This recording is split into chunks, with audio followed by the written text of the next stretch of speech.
Set as ever, Palestine's bid for UN recognition. That's, of course, today's top story. What are the French press making about it? Well, Nicolas Sarkozy flew into New York last night, and Le Parisien says he's got a really tough week ahead of him. In their article, if we can have a look at that, they say that France has backed down from its earlier position, which was really strongly to support the Palestinian UN bid. Now they're trying to broker a kind of compromise solution. They're trying to persuade the Palestinians that to accept an observer status, a bit like what the Vatican has at the UN. Libération is also having a look today at the difficult European balancing position. They say that Catherine Ashton and other European diplomats have been pushing really hard to try and get all 27 countries to vote the same way on the Palestinian bid, to make Europe look like it is a force in international diplomacy. But that's almost impossible to reach agreement among the EU on the subject, Libération says, because a lot of Eastern European countries quite strongly back Israel, whereas France and Britain are much more inclined to possibly support the UN bid, although none of the French sources that either Le Parisien or Libération speak to will actually reveal how France plans to vote in the final showdown on Palestinian statehood. The closest we get to an answer is just that France will take care of its responsibilities towards both sides and try and make the best diplomatic decision. But Libération says if the EU can't take a strong line on this issue and position itself as a counterweight to the US in international diplomacy, it's a disaster for Europe. They're not pulling their weight on the international stage, and it will only lead to the US and Israel looking more isolated. You talk about European cooperation there. Le Monde, they've got a story about what they're calling European failure.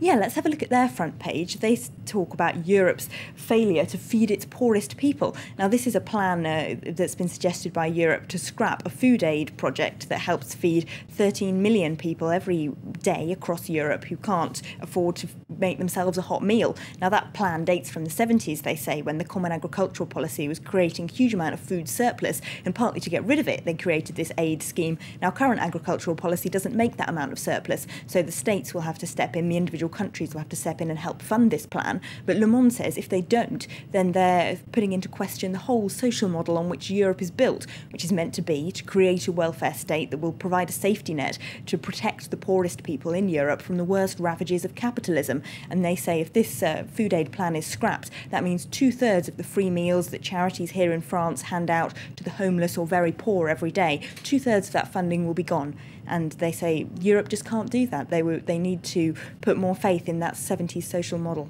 Well, it's a big French politics story which has been going on for the last few days. You may have noticed it carries on in the papers, doesn't it?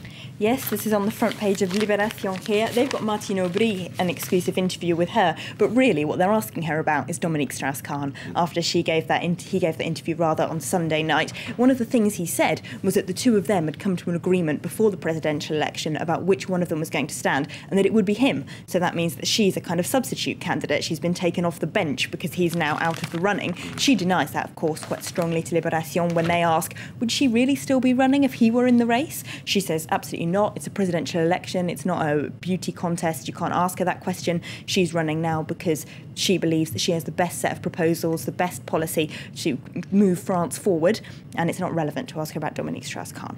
And the right-wing paper of Figaro, they've got Dominique Strauss-Kahn on the front page as well. Yes, but a rather different viewpoint, as you might expect. 3 of them, in fact. 3 of Dominique Strauss-Kahn's 3 screen grabs from that interview, and the headline is Strauss-Kahn puts more powder on the fire. They say if Martine Aubry has friends like this, she certainly doesn't need enemies.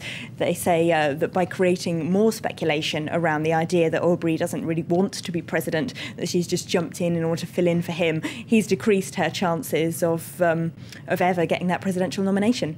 And the Parisien, they're focusing on his French accuser, that's Tristane Banon. Yes, she's here on this front page.